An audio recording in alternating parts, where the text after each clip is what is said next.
Oke, pada pertemuan yang ke-7 ini kita lanjutkan di chapter 13, yaitu tentang chemical reaction equilibria atau kesetimbangan reaksi kimia. Kesetimbangan reaksi kimia ini penting untuk diketahui, terutama sebelum kita mendesain reaktor, maka kita harus tahu dulu konversi kesetimbangan dari reaksi kimia itu.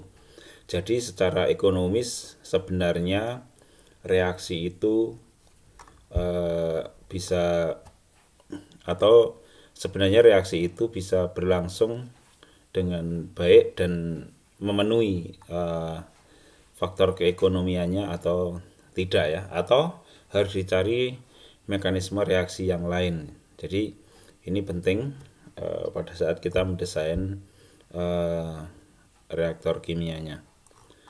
Kita mulai dari subchapter 13.1, yaitu reaction koordinat ya.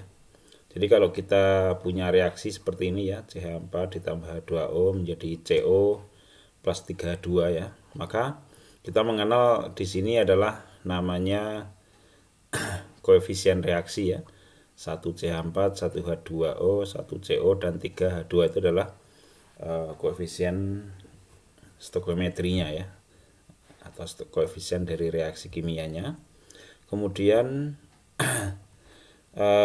kita simbolkan di sini stoichiometric number itu dengan pakai V ya, VCH4 ini, dan VH2O atau VCO dan VH2. Jadi kalau untuk reaktan itu adalah stoichiometric numbernya negatif, kalau yang produk itu adalah stoichiometric numbernya positif ya. Untuk inert, komponen inert, maka stoichiometric numbernya adalah 0 ya. Jadi kira-kira seperti itu.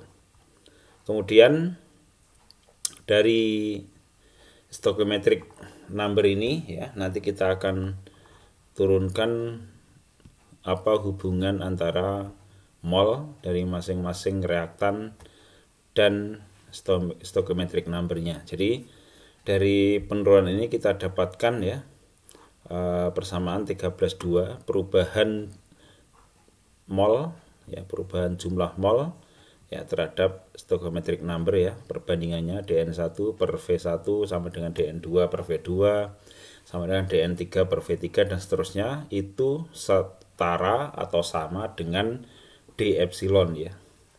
Jadi kita perkenalkan di sini istilah baru yang namanya d epsilon ya. D epsilon ini adalah merupakan extent ya, merupakan extent of reaction ya, atau nanti kita turunkan ya. Jadi kalau kita ambil DNI ya, dari D epsilon ini, maka kita dapatkan persamaan 13,3 ya. DNI sama dengan VI kali D epsilon ya. I-nya adalah komponen ya, komponen 1, 2 dan seterusnya ya. Tinggal berapa komponen di dalam reaksi kimia itu ya. DNI sama dengan VI kali D epsilon ya. Nah, variabel epsilon ini kita namakan reaction koordinat ya. Reaction koordinat ya, yang merupakan extent derajat dari keberhasilan reaksi itu ya. Jadi epsilon itu sama dengan reaction koordinat yang menyatakan tentang sejauh mana derajat keberhasilan dari reaksi itu. Makanya ada juga nanti kita mengenal istilah namanya equilibrium ya, conversion nanti bisa diturunkan dari reaction koordinat ini. Kemudian kita coba turunkan dari persamaan DNI sama dengan VID epsilon, ini kita integralkan seperti ini ya, integral DNI sama dengan VI integral D epsilon dari 0 sampai epsilon ya. Kita ambil dari inisialnya adalah 0 ya, untuk pada saat awal bereaksi kan belum ada yang terkonversi, maka dia epsilonnya sama dengan 0. Kemudian kita rumuskan dari integral ini menjadi NI ya, sama dengan NI 0 ditambah dengan V1 epsilon ya. Ini dari persamaan 13/4 ya. Nah, ini kalau kita jumlahkan ya, nanti akan menjadi persamaan yang berikutnya ini ya, diturunkan. Kalau kita jumlahkan untuk seluruh komponen nanti ya, maka akan kita dapatkan N total sama dengan N0 ditambah dengan V kali epsilon ya. V itu adalah sigma VI ya. Kemudian kalau kita bikin mol fraksinya, mol fraksi itu kan sama dengan mol komponen tertentu atau Ni dibagi dengan N mol total ya. Ni-nya adalah kita ambil dari Ni0 ya, ditambah dengan Vi kali epsilon dibagi dengan mol totalnya ya. Mol totalnya adalah N0 ya, ditambah dengan V kali epsilon. Ini persamaan 13/5. Kita lihat di contoh 13.1 ya. Untuk reaksi antara CH4 plus H2O menjadi CO plus 3H2. Di sini misalnya mula-mula 2 mol CH4 ya, itu di mula-mula ada 2 mol CH4, 1 mol H2O, 1 mol CO dan 4 mol H2. Nah, bagaimana kalau kita menyatakan dalam bentuk fraksi mol dan epsilon ya? Itu adalah pertanyaannya. Maka untuk reaksi ini kita hitung dulu V-nya ya, atau stoichiometric number-nya ya. V itu adalah merupakan sigma dari semua stoichiometric number ya. Untuk reaktan minus, produk adalah positif, sehingga totalnya adalah 2 ya. V-nya 2. Kemudian N0 ya, mula-mula jumlah molnya adalah kita jumlahkan semua molnya ya. 2 mol CH4, 1 mol H2O, 1 mol CO dan 4 mol H2. Ini total ada 8 ya. Maka kalau kita hitung mol fraksinya ya, tadi kita mol fraksi sama dengan ini persamaan 13.5 ya. Maka Ni0 ditambah Vi kali epsilon ya. Nah, ini Vi masing-masing ya. 2 dikurangi epsilon ya. 2 ya, Ni0. Jadi mol CH4 mula-mula dikurangi dengan Vi kali epsilon ya. Vi-nya berapa? Berarti min 1 ya. Berarti 2 min epsilon dibagi dengan 8 plus 2 epsilon. Jadi ini mol totalnya kan ini 8 ditambah 2 epsilon. Kemudian CO tadi ada 1 ya. 1 reaktannya H2O dulu ya. 1 dikurangi 1 epsilon. Kemudian ini yang produk ya, 1 ditambah yang bereaksi, 4 ditambah 3 yang bereaksi. Maka kita dapatkan ini adalah perhitungan mol fraksi dari masing-masing komponen pada keseimbangan. Contoh 13.2 ya, contoh 13.2 ini hampir sama ya. Misalnya ini mula-mula ini adalah degradasi H2O ya, atau air. Mula-mula ada N0 ya, mol air ya. Kemudian terdekomposisi menjadi hidrogen dan O2 ya. Nah, bagaimana caranya? Kita hitung V-nya tadi. Berapa V-nya?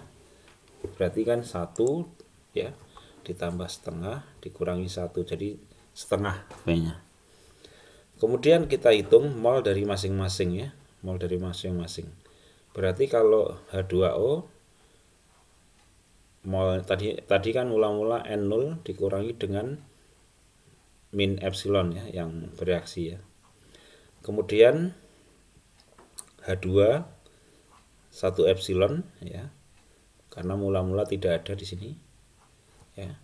Kemudian NO2 juga setengah epsilon, karena mula-mula juga tidak ada yang, karena mula yang ada hanya air aja. Maka kita bisa hitung mol fraksi dari H2O adalah N0 dikurangi epsilon dibagi dengan jumlahnya semua ya. Ini kita jumlahkan ya. kita jumlahkan menjadi ini. Maka ini adalah ketemu mol fraksi dari masing-masing ya. Oke. Kemudian dari berikutnya ya, sub chapter berikutnya adalah multi reaction stoichiometry. Kalau reaksinya itu lebih dari satu, bagaimana kita bisa menghitung extent of reaction-nya? Jadi kalau reaksinya lebih dari satu, maka reaksi itu kita simbolkan dengan J ya. Jadi ingat di sini I itu menyatakan komponen ya, sedangkan reaksi itu adalah J. Maka kita rumuskan dari persamaan 13,3 tadi, dNi sama dengan sigma J, berarti kan yang dijumlahkan ini adalah reaksinya, VI, J, jadi VI pada reaksi keberapa gitu ya, D epsilon J, jadi kalau epsilon mengacu kepada reaksi, I adalah tadi komponen.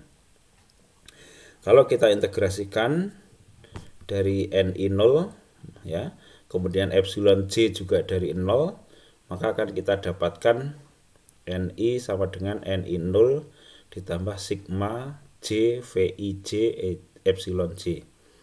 Nah, ini adalah persamaan 13,6 ya. 13,6. Maka kalau kita jumlahkan semua, jumlah molnya adalah ya, ini kita jumlahkan, kita dapatkan ini ya. N sama dengan N0 ditambah dengan sigma ya, sigma J, sigma I, VIJ kali epsilon J. Maka kita dapatkan seperti ini ya, VJ sama dengan VIJ, jumlah dari VIJ. Ini adalah extent ya, reaction koordinat untuk masing-masing reaksi totalnya ya. Kemudian yang ini adalah jumlah mol totalnya. Nah, maka fraksi mol dari masing-masing kita hitung menggunakan persamaan 13,7 ya. Ni 0 plus sigma J VI, J epsilon J dibagi dengan mol totalnya ini ya. Nah, kita lihat contoh di example 13.3 ya. Di sini ada dua reaksi kimia, CH4 ditambah H2O menjadi CO plus 3H2. Ini reaksi yang pertama. Kemudian reaksi yang kedua adalah CH4 plus 2H2O menjadi CO2 plus 4H2. Ini reaksi yang kedua ya. Kemudian kita tuliskan 1, 2. Ini adalah J ya. Ini J sama dengan 1, J sama dengan 2. Itu adalah reaction index-nya. Mula-mula 2 mol CH4 dan 3 mol H2O. Jadi produk tidak ada ya. Berarti yang mula-mula hanya ada 2 mol CH4 dan 3 mol H2O.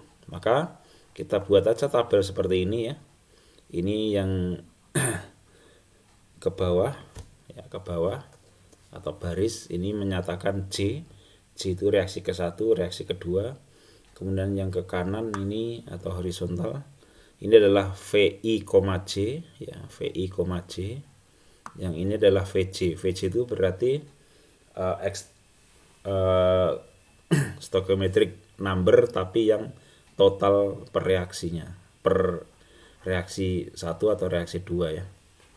Nah, maka kita hitung fraksi molnya menggunakan persamaan 13,7 ya. Ingat ini persamaan 13,7. Tinggal kita masukkan aja ya. Mula-mula ya. Mula-mula CH4 dikurangi dengan yang bereaksi di reaksi pertama ya, reaksi yang pertama dan reaksi yang kedua ya. Kemudian yang H2O juga sama, mula-mula ada 3 ya, 3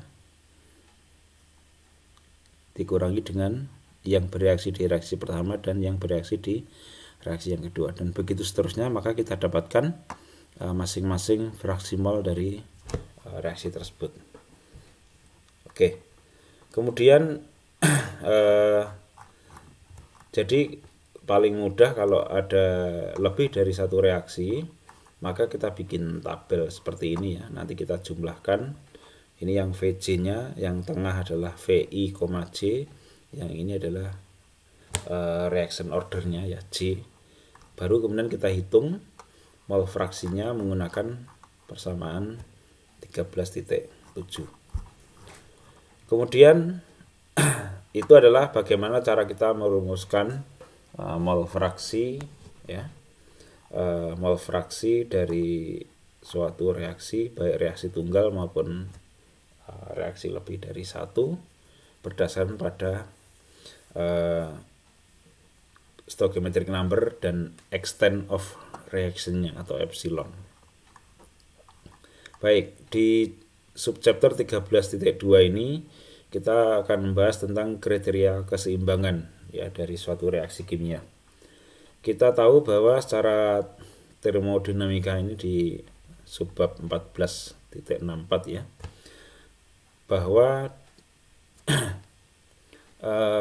keseimbangan itu dicapai jika Gibbs energinya ya untuk yang closed system pada suhu dan tekanan yang konstan itu sama dengan 0 ya. Jadi jika dgt pada T dan P konstan itu sama dengan 0 ya. Maka karena epsilon tadi, epsilon itu adalah single variable yang menyatakan progres atau derajat dari reaksi itu ya, maka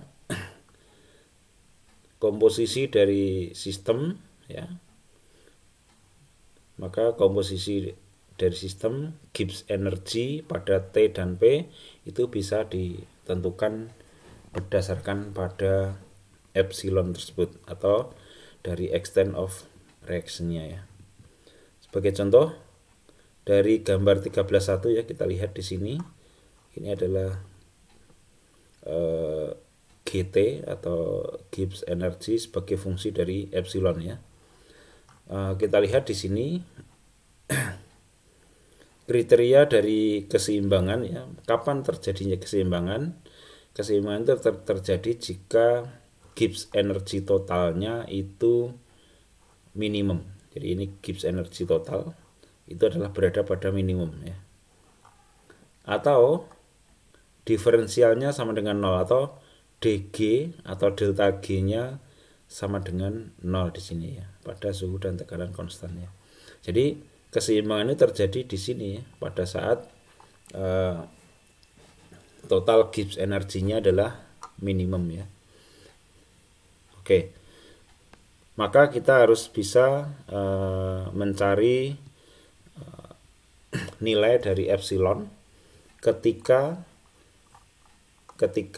Gibbs energinya itu adalah minimum ya. Ketika total Gibbs energinya adalah minimum, berapa epsilon ya, maka kita bisa mengetahui keseimbangannya berada di mana ya. Ini adalah konsep dari keseimbangan dari suatu reaksi. Dari bab 13.3 ya, ini adalah kita bagaimana menurunkan delta G hubungannya dengan suhu ya, atau hubungan antara delta G dengan konstanta keseimbangan. Kita ambil dari persamaan 11.2. Persamaan 11.2 ini merupakan fundamental property relation untuk sistem fasa yang tunggal ya. Kita lihat di sini dNg sama dengan NV dP dikurangi NS dt ditambah sigma mu i dNi. Nah, kita fokus pada yang mu i dNi di sini ya. Kita kembali ke dNi tadi. dNi kan sama dengan VI d epsilon tadi ya, dari di atas tadi ya. dNi sama dengan ya, dNi sama dengan sigma V d epsilon ya. Jadi kita masukkan ke sini ya. Kita masukkan ke sini. Nah, maka kita akan dapatkan sigma VI epsilon sigma VI mu i itu akan sama dengan dNg per d epsilon ya. Maka ini akan sama dengan dNg per d epsilon kalau kita ambil di sini ya. Kita keluarkan. Kalau ini kita bagi dengan d epsilon semua, maka sigma VI mu I dibagi dengan ini habis ya d epsilonnya. Ini dibagi d epsilon ya. Maka sigma VI mu I sama dengan do NG per do epsilon pada T dan P tetap. Jadi ini T dan P tetap, maka di sini 0. Ya, karena T dan P tetap, maka yang NVDP, NSDT per D epsilon ini sama dengan 0 ya. Maka ini sama dengan do GT ya per do epsilon T dan P. Nah, ini sama dengan kalau kita lihat di kurva ini ya, merupakan kriteria keseimbangan. Jadi do GT ya, do GT per do epsilon ketika minimum, maka dia adalah keseimbangan. Nah, jumlah sigma VI mu I ini adalah menyatakan laju perubahan energi Gibbs total ya, merupakan laju kalau kita lihat dari hubungan ini rate of change dari total Gibbs energy dari suatu sistem ya terhadap reaction koordinat atau d epsilon pada T dan P konstan ya. Nanti kita bisa lihat di gambar 13.1 tadi. Maka kriteria keseimbangan reaksi kimia itu bisa diturunkan dari sini ya. Tadi dari gambar ini kan sama dengan 0 ya. Berarti bagaimana dengan kriteria keseimbangan? Suatu reaksi itu akan mencapai keseimbangan jika sigma VI kali mu I sama dengan 0. Ini di persamaan 13.8 ya. Sigma VI mu I sama dengan 0 ya. Sedangkan mu I sendiri adalah merupakan fugasitas ya. Merupakan definisi dari fugasitas ya. Nah, kalau kita lihat di persamaan 13.10 ya. Kita turunkan, kemudian persamaan kita dapatkan persamaan yang ini. Pi fugasitas I dibagi fugasitas I pada standar ya pada pangkat VI sama dengan K. Ini yang persamaan 13.10 ya. Jadi persamaan ini kalau dinyatakan dalam kalau kita ambil eksponensial formnya maka menjadi 13.10. Kemudian kalau di sini kita keluarkan K-nya, maka K akan sama dengan ya, karena ini adalah sama dengan ini, berarti K sama dengan eksponensial dari minus delta G per RT ya, minus delta G per RT 1311A. Maka kita bisa juga nyatakan dalam bentuk yang lain, tidak dalam bentuk eksponensial, misalnya ln K ya, logaritmik natural K sama dengan minus delta G per RT, maka eksponensialnya hilang ya. Nah, ini persamaan 1311B nanti bisa kita sering gunakan ya. Kemudian kalau kita lihat di efek ya, efek suhu terhadap konstanta keseimbangan ya, bagaimana pengaruh suhu terhadap konstanta keseimbangan K-nya ya. Tadi sudah kita lihat bahwa delta G ada hubungannya dengan suhu, K juga ada hubungannya dengan suhu. Maka bagaimana dengan efek dari temperature terhadap konstanta keseimbangan ya. Kita lihat lagi. Jadi kalau kita ambil dari persamaan 13 tadi yang ini ya, delta H sama dengan min RT kuadrat di delta G per RT per dt. Nah, ini kalau kita ambil ya, kita nyatakan dalam diferensial, maka D delta G 0 per RT dibagi dengan DT sama dengan minus delta H0 per RT kuadrat. Jadi kita ambil persamaan ini adalah hubungan antara suhu dan delta G ya. Kalau kita bandingkan dengan persamaan 1311B yang ini ya, maka kita bisa nyatakan ini dalam bentuk lain, d ln K per dt sama dengan delta H0 per RT kuadrat. Ini hubungannya ini di persamaan 1314 ya. D ln K, karena ini kan minus ya, tadi hubungannya adalah ln K sama dengan minus delta G per RT, maka di sini menjadi positif ya. D ln K dibagi dt sama dengan delta H 0 ya dibagi RT kuadrat.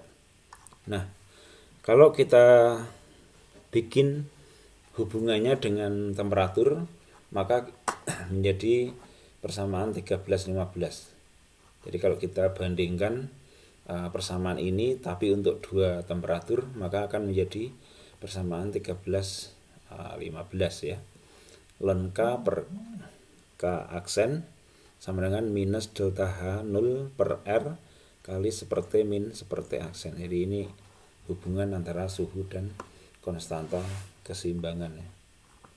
Nah, pada perhitungannya nanti bagaimana kita menghitung delta H0 ya, karena delta H0 itu kan tidak mesti dilakukan perhitungannya pada 298. Jadi yang di sini itu adalah delta H0 pada suhu T ya, bukan suhu 298. Maka bagaimana kita menghitung delta H0?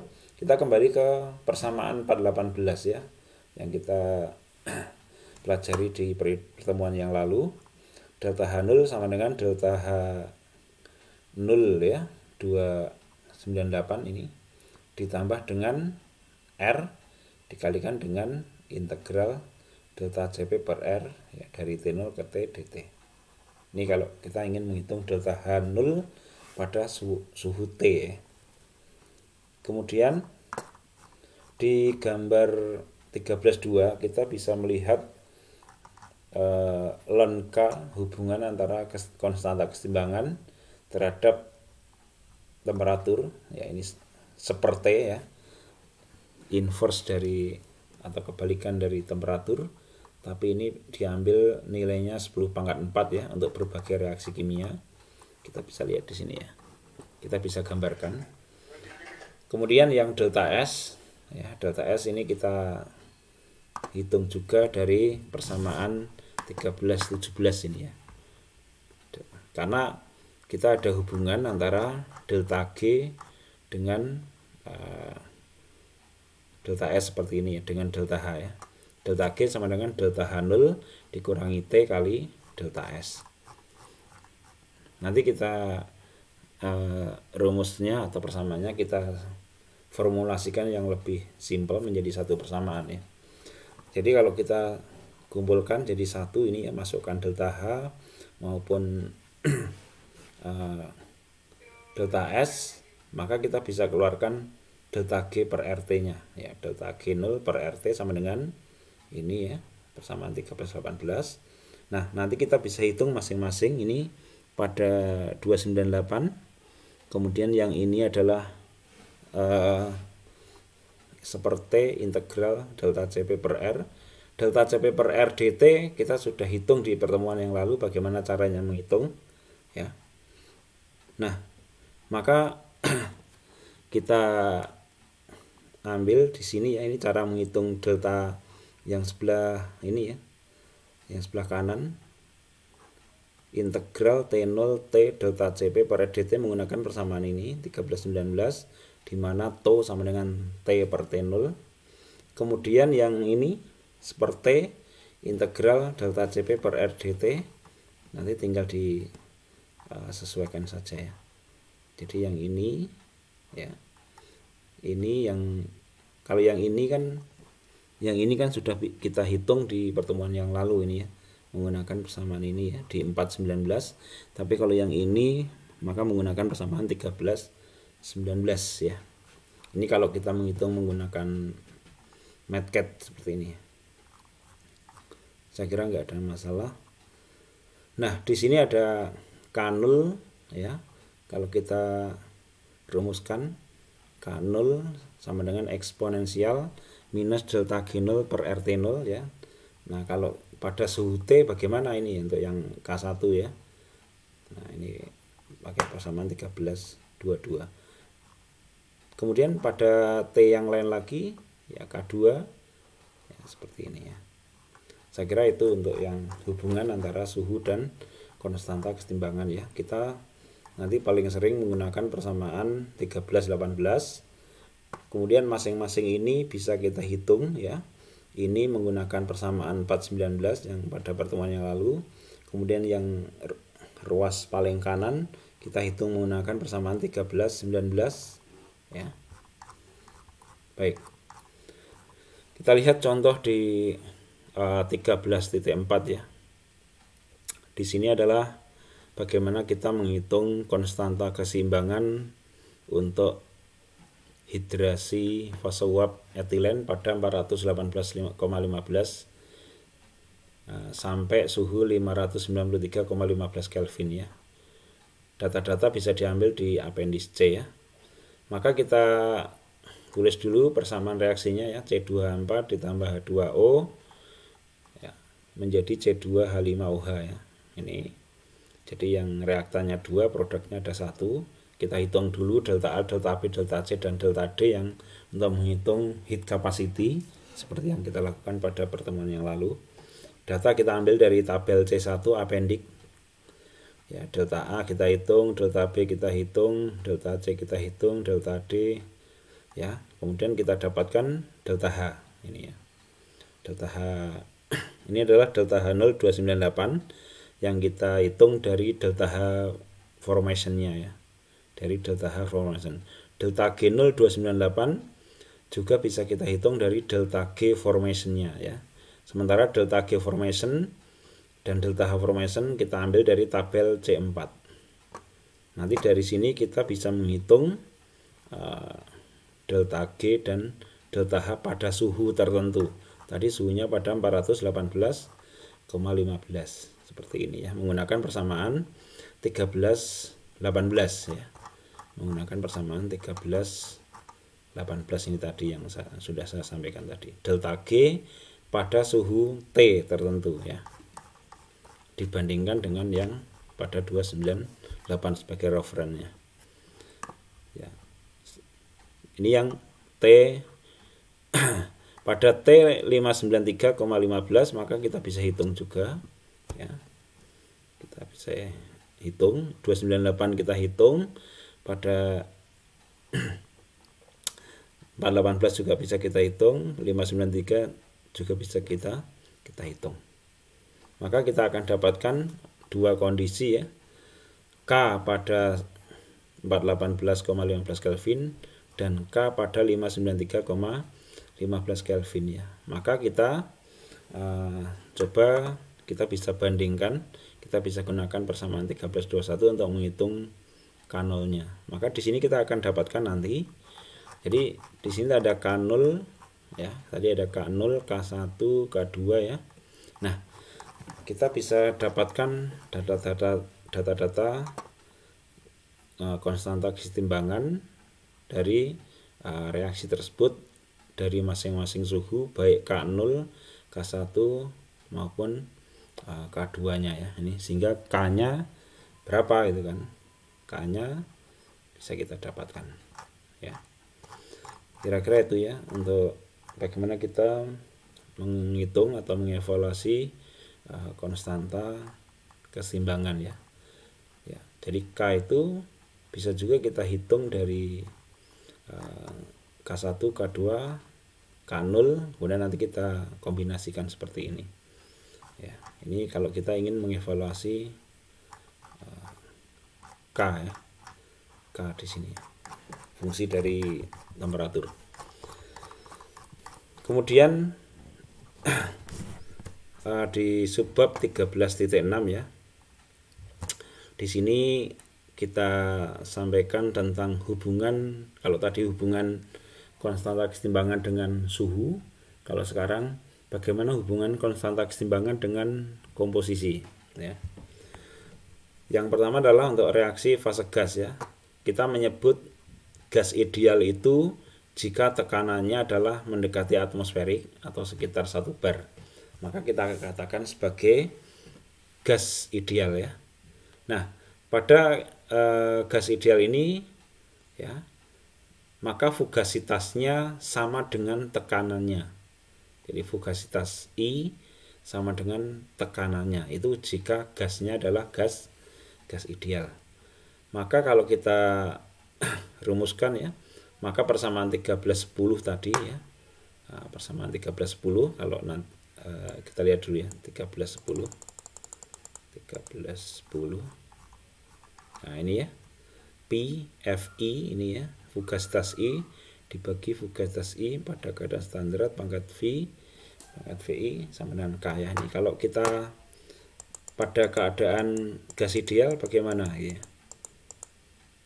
Kalau pada keadaan gas ideal maka fugasitas I standar sama dengan tekanannya. Maka kita dapatkan Pi Fi fugasitas I dibagi P0 ya, P0 dipangkat VI sama dengan K. Ini persamaan 1325 ya. Maka di sini K itu adalah sebagai fungsi suhu ya. Sebagai fungsi suhu. Nah, fugasitas itu tadi berhubungan dengan koefisien fugasitas juga ya. Fugasitas itu kita hitung berdasarkan pada koefisien fugasitas dikalikan mol fraksinya dikalikan dengan tekanan totalnya. Ini dari persamaan 1148 ya. Jadi fugasitas I itu sama dengan PI. PI itu adalah koefisien fugasitas kali ZI kali P. Jadi kalau gas ideal PI ini sama dengan 1 ya. Seperti itu. Maka kalau kita nyatakan ya, maka persamaan 1325 tadi bisa berubah menjadi Pi ZI PI pangkat VI ya, sama dengan P per P0 pangkat min V kali K ya. Ini adalah persamaan hubungan ya antara konstanta keseimbangan dengan komposisi ya. Komposisi ini kan diambil dari fugasitas tadi ya. Oke. Kemudian kalau kita asumsikan bahwa larutannya adalah larutan ideal ya, maka PI ini berubah menjadi tanpa ada bar di atasnya ya, menjadi seperti ini ya, persamaan 1327 ya. YI PI pangkat VI sama dengan P per P0 pangkat minus V kalikan K ya. Nah, kalau gasnya gas ideal berarti bagaimana hubungan antara konstanta keseimbangan dengan komposisi? Maka tadi sudah saya sebutkan bahwa kalau gasnya gas ideal maka PI sama dengan 1. Berarti persamaannya menjadi 1328. Pi ZI karena Pi-nya 1 tadi ya. ZI pangkat VI sama dengan P per P0 pangkat min V kalikan K. Jadi seperti ini. Persamaan akhirnya adalah persamaan 1328 kalau gasnya gas ideal. Kalau enggak ideal berarti 1327. Oke. Sekarang bagaimana dengan hubungan tadi ya antara komposisi dengan konstanta keseimbangan ya. Kalau kita lihat ya dari persamaan 1314. Persamaan 1314 itu kan hubungan antara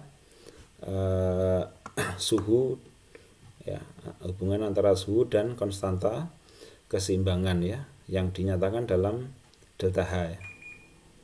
Jadi kalau delta H-nya itu positif ya, delta H positif itu berarti endotermik ya, panasnya masuk atau memerlukan panas ya. Maka kalau suhunya naik ya, kalau suhunya naik maka K ya, konstanta keseimbangan juga akan naik ya. Nah, itu kalau endotermik ya. Jadi kalau K-nya naik, suhunya naik, maka K akan naik ya. Kalau K-nya ini naik ya pada tekanan yang konstan tadi ya, suhunya naik, K-nya naik, maka ini juga akan naik juga. Ya, ini juga akan naik ya, sebelah kiri, ruas kiri akan naik. Maka berarti reaksi akan bergeser ke kanan ya. Ya, reaksi akan bergeser ke kanan ya. Karena ini akan semakin besar. Sementara VI itu adalah reaction koordinat ya. Kalau reaktan itu negatif, kalau produk itu adalah positif. Maka kalau di sini bernilai positif, maka K naik ya, maka komposisi dari produk itu akan meningkat. Sebaliknya kalau eksotermis ya, eksotermis itu kan berarti delta H-nya negatif, maka suhunya naik, maka K-nya akan turun ya. Kalau ini K-nya turun, maka ini turun ya. Kalau turun berarti ya suhu naik, reaksi akan bergeser ke reaktan ya, ke kiri gitu. Jadi seperti itu. Itu adalah hubungan antara konstanta kesetimbangan dengan komposisi ya. Ini akan berbeda lagi jika total stoichiometric number atau V-nya itu negatif ya. Jadi V-nya itu adalah negatif. Ya. Bagaimana kalau V-nya negatif? Maka ini bisa berkebalikan ya. Ini bisa berkebalikan. Ya. Maka kalau tekanan naik ya, tekanan naik pada suhu yang konstan, maka akan menyebabkan yang ruas sebelah kiri tadi Pi YI pangkat VI ya, ini akan naik juga ya. Nah, maka kalau seperti ini reaksi akan bergeser ke kanan ya. Gitu. Kalau tekanannya dinaikkan ya. Ini kalau V-nya negatif. Artinya apa? Jumlah stoichiometric number yang reaktan sebelah kiri itu lebih banyak daripada yang produk. Misalnya 2A menjadi B. Berarti kan yang kiri itu adalah V-nya 2, yang kanan V-nya 1. Berarti kalau tekanan dinaikkan ya, tekanan dinaikkan pada suhu yang konstan, maka fraksi mol ini ya, fraksi mol ini akan bergeser ke kanan ya. Ini akan bergeser ke produk ya. Ini karena ini akan meningkat. Sementara V-nya negatif tadi kan. Nah, jika V-nya positif ya. Ini jika V-nya positif artinya yang produk itu lebih banyak dibandingkan dengan reaktannya. Maka kalau tekanan naik pada suhu yang konstan, maka jumlah komposisi ini akan ruas kiri ini ya, akan menurun, sehingga reaksi akan bergeser ke kiri ya. Itu adalah hubungan antara konstanta kesetimbangan dengan fraksi mol ya. Oke, nanti kita lihat di contoh ya. Di contoh yaitu mulai subbab 13.7, yaitu konversi keseimbangan untuk single reaksi nanti ya. Nanti kita akan lihat contohnya di sini.